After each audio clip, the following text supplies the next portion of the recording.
Jadi dental splitting itu bahasa awamnya mengikat gigi. Mengikat gigi, baik. Tujuannya apa ya? Biar gigi nggak terasa goyang, atau biar nggak bertambah menjadi goyangnya lebih hebat gitu.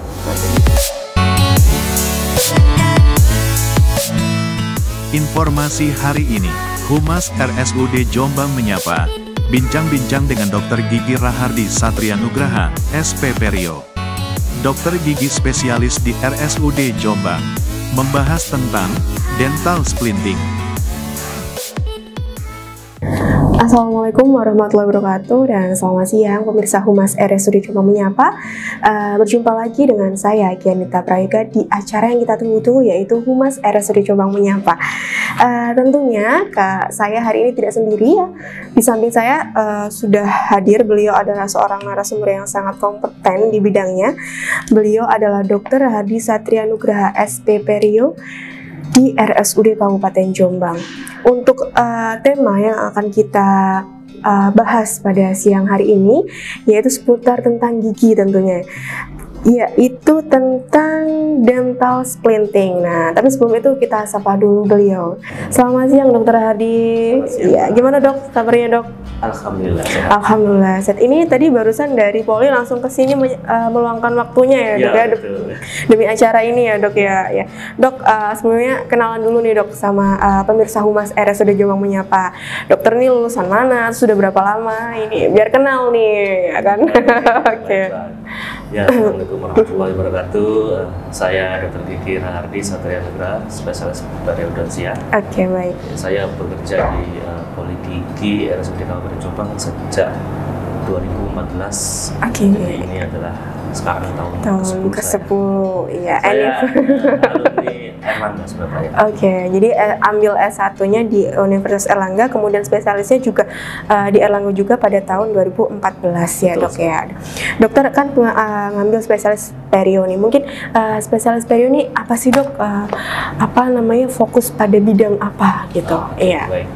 Jadi memang belum banyak warga yang masyarakat itu mendengar kata peri itu masih awam ya dok ya. Betul. Sekali ya. Iya. Jadi memang spesialis peri ini merupakan salah satu cabang spesialistik kedokteran gigi.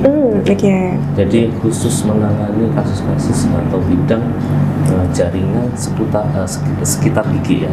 Jadi bukan di giginya, jadi jaringan penyangga gigi utamanya. Nah, jaringan penyangga gigi itu apa saja? Ada 4 komponen utama, yaitu gusi, kita sebutnya gingiva, kemudian ada sementum, kemudian ada tulang dan serabut jaringan periodontal. Jadi intinya adalah di jaringan sekitar giginya, gitu Pak, kurang lebih. Oke, jadi spesialis perio ini secara umum itu memang menangani jaringan sekitar penyangga gigi itu tadi ya dokter. Nah dokter, ini kan kita akan membahas tentang dental splitting. Kenapa kok jenengan ini kok tertarik ngambil topik pada kali ini? Maksudnya kan ada reasonnya, alasannya nih, kenapa nih dokter? Ya. Oke. Ya, jadi kasus-kasus yang sering saya jumpai di Poli itu kebanyakan kasus pasien-pasien dengan kondisi datang ke Poli gigi keluhannya goyang.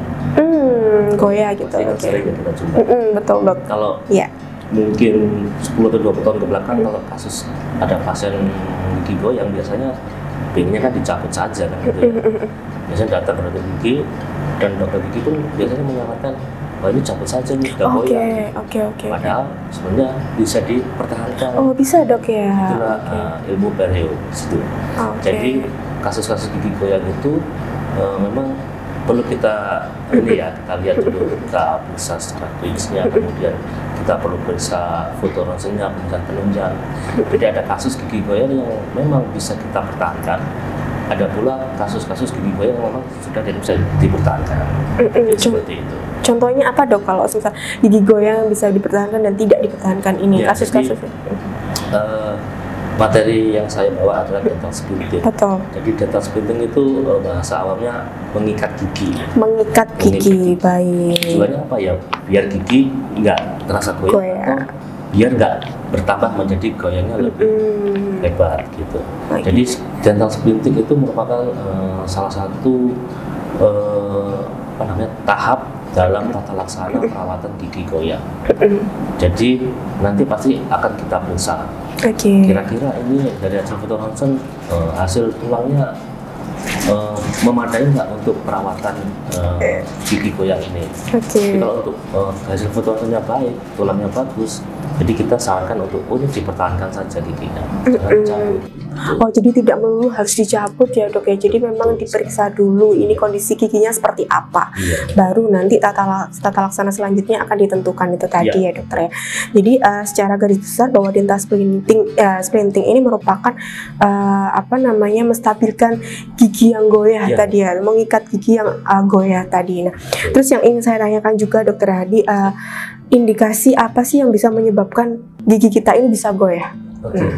Kenapa tuh kok bisa goyah ini? Apa karena mungkin faktor usia kah atau bagaimana gitu? Banyak faktor ya, bisa karena trauma ya, benturan. Fraktur begitu ya. Jadi kalau misalnya kita nggak sengaja naik sepeda itu jatuh. Baik. Tok situ ya, kayaknya kan itu goyang tuh. Kemudian bisa juga karena ada kelainan seperti infeksi gusi, itu juga gigi kita akan terasa goyang juga. Kemudian ada juga yang goyang karena akarnya patah, retak, atau mungkin tulang rahangnya yang retak atau patah. Itu juga secara klinis gigi itu akan terlihat atau terasa goyang. Jadi kita memang perlu harus pemeriksaannya harus lebih cermat lagi untuk menentukan ini gigi goyangnya karena apa. Jadi akan menentukan rencana terapi ke depannya. Mungkin faktor usia apakah juga pengaruh dok? Kalau menurut dokter Hadi, iya Pak. Kalau selama hidupnya itu perawatan giginya baik ya, rutin ke dokter giginya juga teratur, saya rasa kondisi gigi akan baik-baik. Jadi ini tadi ya, bahwa indikasi-indikasi yang memang bisa menyebabkan gigi goyah itu salah satunya adalah mengalami trauma atau fraktur tadi ya. Terus kemudian ada juga mungkin karena infeksi gusi ya dok ya. Terus mungkin karena ada fraktur atau tulang rahangnya yang retak, itu bisa menyebabkan terjadinya gigi goyah ini tadi. Nah, dokter bisa dijelaskan juga jenis-jenis dari atau macam-macamnya dental splinting itu apa saja sih dok? Jadi splinting itu ada yang bersifat sementara, ada yang bersifat permanen.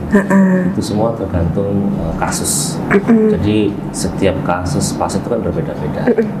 Itu tadi kita harus lihat secara klinisnya, kita perlu pemeriksaan penunjang foto ronsen, baru kita bisa menentukan rencana terapinya. Terapi kalau splinting sementara itu biasanya kita evaluasi selama 3 bulan. Dalam 3 bulan itu kita cek nanti kondisi tulangnya bagaimana, gusinya bagaimana. Kalau kegoyangannya berkurang ya kita lepas itu. Kalau itu kasusnya yang lebih berat lagi, biasanya sifatnya permanen. Kita tetap perlu evaluasi. Misalnya 3 bulan, 6 bulan kita cek kondisi ikatan giginya baik. Ya kita untuk kembali kontrol lagi 6 bulan lagi misalnya. Kalau misalnya sudah hampir ada yang lepas itu, ya kita perbaiki splintingnya. Bukan seperti itu. Yang penting maintenance-nya itu harus teratur. Jadi ada 2 jenis tadi, ada splinting permanen dan splinting sementara. Dan dari 2 jenis tadi juga perlu dilakukan pengecekan setiap 3-6 bulan sekali ya dokter, untuk melihat kondisi giginya tadi. Baik. Nah dokter Hadi, yang ingin saya tanyakan juga, prosedur awal apa sih yang biasanya dokter Hadi lakukan sebelum melakukan tindakan dental splinting ini kepada pasien? Yang pasti untuk awal kita pasti lakukan anamnesa. Anamnesa baik. Kita menggali informasi dari pasien tentang riwayat keluhan gigi yang goyang ini kenapa ya. Setelah itu kita pasti cek atau kita lihat secara klinis, secara kasat mata kondisi gusinya, kemudian kegoyangan giginya itu kira-kira berapa derajat, bukannya kita akan ada klasifikasinya itu. Lalu setelah itu kita sarankan untuk pemeriksaan penunjang, yaitu foto ronsen, untuk mengetahui kondisi tulang rahang dari pasien tersebut. Baru kita bisa menegakkan diagnosa yang tepat, gunanya untuk memberikan terapi yang tepat juga. Oke, dari semua prosedur tadi, dari anamnesa, kemudian mengecek kondisi gigi, kemudian sampai dilakukannya tindakan, ini membutuhkan waktu berapa lama dok biasanya kalau ke pasien gitu? Itu bisa satu kunjungan bisa selesai. Oh, satu kunjungan sudah selesai. Dan tindakannya ini lama nggak dok untuk dental splinting? Tergantung berapa banyak gigi yang goyang. Oh gitu, rata-rata aja mungkin bisa di-spill dok. 20 menit. Oh, benar ya dok, saya nggak sampai berjam-jam gitu. Ya. Oh, saya udah membayangkannya sampai 1-2 jam gitu. Berarti tidak selama itu ya dok ya. Oke, maksudnya orang yang akan berusaha juga nggak usah takut gitu loh dok ya. Iya, oke. Baik dok, tadi kan sudah dijelaskan ya terkait prosedur dental splintingnya dari anamnesa, kemudian dari kondisi giginya. Nah, perawatan apa sih dok yang harus kita lakukan setelah dilakukannya dental splinting ini tadi? Oke. Jadi yang pasti setelah dilakukan perawatan dental splinting bukan berarti itu akhir dari perawatan. Oke, baik. Tetap harus ada keberlanjutan. Jadi maintenance ya yang penting. Iya. Maintenance. Ya, bagaimana cara maintenance biar kondisi splintingnya baik-baik saja ya itu tadi. Kita harus cek rutin ya. Kalau misalnya dokternya mengajarkan 3 bulan sekali ya 3 bulan sekali kita harus. Iya. Jadi sikat gigi itu pasti wajib. Pasti, iya. Itu harus juga dilakukan rutin, kemudian kondisi gusi terutama itu juga harus bersih ya. Ada kasus-kasus perawatan dental splinting itu biasanya kan gusinya sudah turun itu, sudah turun, tulangnya sudah turun. Jadi memang kita harus mencegah biar nggak sampai turun lebih jauh lagi kondisi tulang dan gusinya. Jadi kondisi gusi harus benar-benar bersih. Oke, mungkin dari segi makanan ini juga harus diperhatikan mungkin dok? Ya, jadi sebisa mungkin sih memang menghindari makanan yang terlalu keras ya. Oh, nggak boleh. Oke, baik. Iya. Oke, jadi untuk perawatannya itu tadi ya tetap kontrol rutin, kemudian menjaga kebersihan gigi dan mulut. Terus dari segi makanan juga perlu diperhatikan. Nah, dokter, yang terakhir nih dok, kapan sih dok kita harus periksa ke dokter? Apakah harus nunggu gigi kita sakit dulu atau gigi kita goyah dulu atau bagaimana nih dok? Ya. Kalau untuk anak-anak ya, boleh. Anak itu seharusnya sejak tumbuh gigi ya. Oke. Itu meskipun nggak ada keluhan ya, boleh kita periksakan dokter gigi. Rutin paling ke 6 bulan sekali, sama seperti dewasa. Selama sudah muncul gigi ya kita bisa memeriksakan ke dokter gigi. Kalau dewasa juga sama sebenarnya, prinsipnya sama. Jadi jangan sampai menunggu ada keluhan sakit gigi, karena biasanya lubang gigi awalnya memang kecil, hanya 1 titik gitu ya hitam itu. Dan itu nggak ada terasa sama sekali sakit di pasiennya. Tapi kalau kita biarkan lama-lama itu bisa ngerong ke dalam, itu besar. Tiba-tiba buat makan sakit. Iya. Cul-cul gitu. Oh, akhirnya gitu. lubangnya besar loh. Kok tiba-tiba lubangnya besar? Padahal sudah lama dan tidak menyadari. Makanya perlunya check up rutin dokter gigi 6 bulan sekali ya untuk memeriksa itu. Berarti untuk anak-anak usia 2 tahun juga sudah bisa ya dok ya? Oke.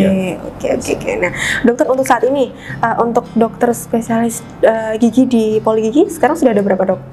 Untuk saat ini ada 2 dokter spesialis. Perio dan ortodontik. Oke, baik dokter. Tadi kan sudah dijelaskan secara detail dari apa itu dental splinting, kemudian tujuannya seperti apa, tata laksananya bagaimana, dan perawatannya bagaimana. Nah, mungkin ada pesan atau kesan sih yang ingin dokter disampaikan kepada masyarakat umum di luar sana sebelum acara ini kita tutup nih dok? Boleh, silakan. Iya.